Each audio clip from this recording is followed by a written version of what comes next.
Good boo, my dudes. How on earth are you? I hope whatever's happened to you this week, you've given it right back to them. Welcome back to another Soul Singer Discovers. Ooh, today's patron's choice. And the patron is Steve. Steve has chosen for us to rediscover Iron Maiden. But before we get there, it's Metalhead Musings. Today's Metalhead Musings comes from Music Budget. Music Budget says, yo, you need to do this whole album, chica. Do it. You won't regret it. Also, eye makeup on point. Thank you, Music Budget. Music Budget is, of course, talking about Sleep Token and how I recently put up a poll about what album I should go to first and have an album listen through. The votes have been counted and everything's in. It's probably going to be Take Me Back to Eden.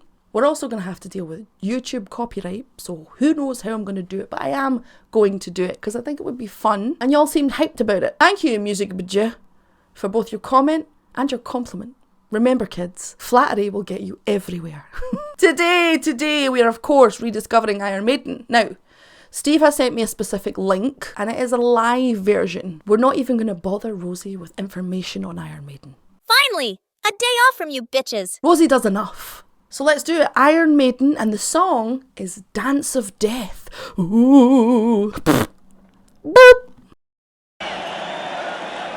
There are more things in heaven and earth than are dreamt of in your philosophy.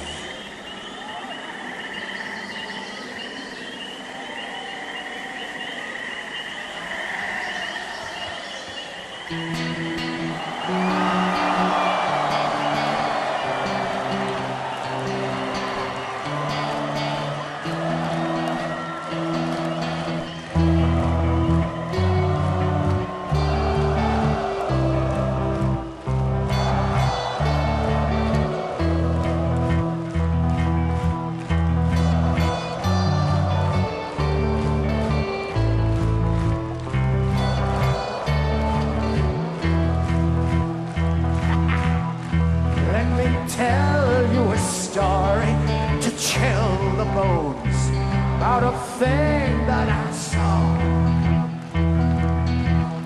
One night wandering in the Everglades.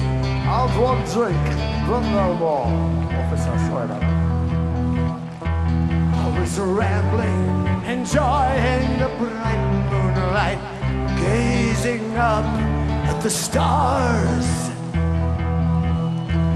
Not aware of a presence so near to me, watching my every move. Feeling scared, I fell to my knees as something rushed me from the trees. Took me to an unholy place. That is where I fell from grace. Then they summoned me over to join in with them in the dance of the dead. Into the circle of fire I followed them. Into the middle I was led.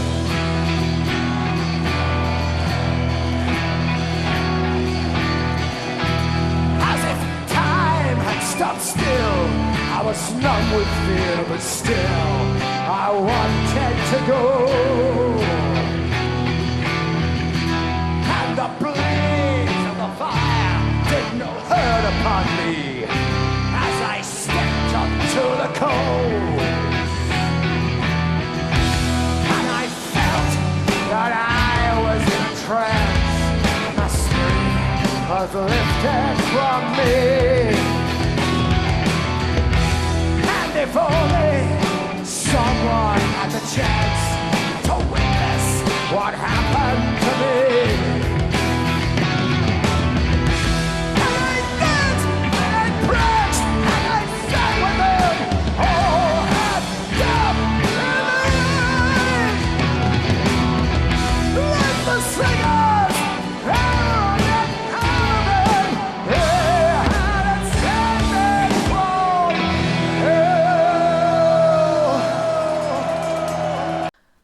Okay, we're going to have a discussion very quickly about stance when it comes to being a singer. This is why I think Bruce is such a conundrum. Well, he's not a conundrum, do you know what I mean? He's not the first person to ever do it. Like, Tina Turner was out here hunching down like a troll and still singing fabulously a long ass time ago.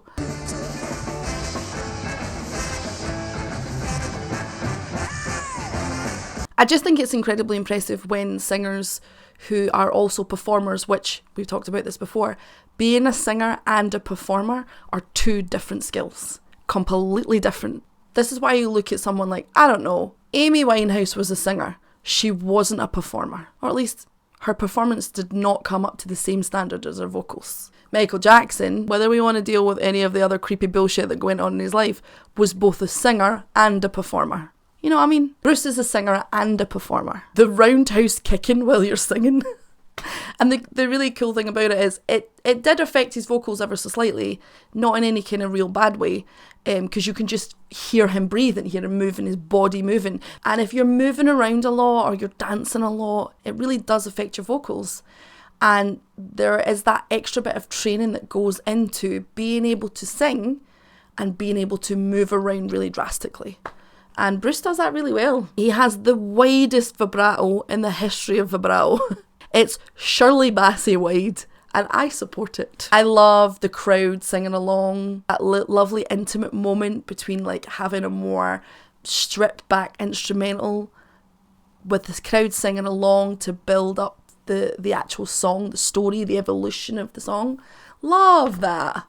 That's just good showmanship. That's what's the difference between an alright concert and a really great one. We talked about it before. I love a big crowd singing. Do I want to be in the big crowd smooshed in with a bunch of other bodies around me? Absolutely not. I would rather die. But do I love watching it? Yes, I do. Let's keep going.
to this day, I guess I'll never know just why they let me go. But I'll never go dancing no more till I dance with the dead.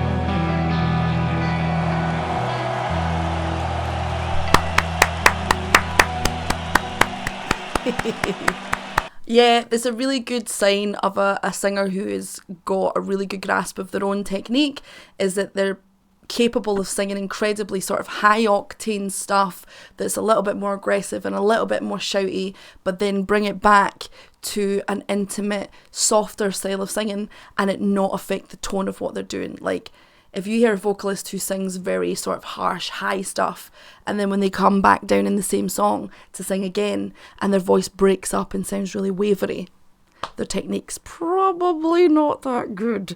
But Bruce's clearly is. In fact, I'm willing to believe Bruce's is bulletproof because he's out here, you know, roundhouse kicking and running around the stage, as he was in the first one we saw when he was just belting. He was doing a marathon for children just around the stage.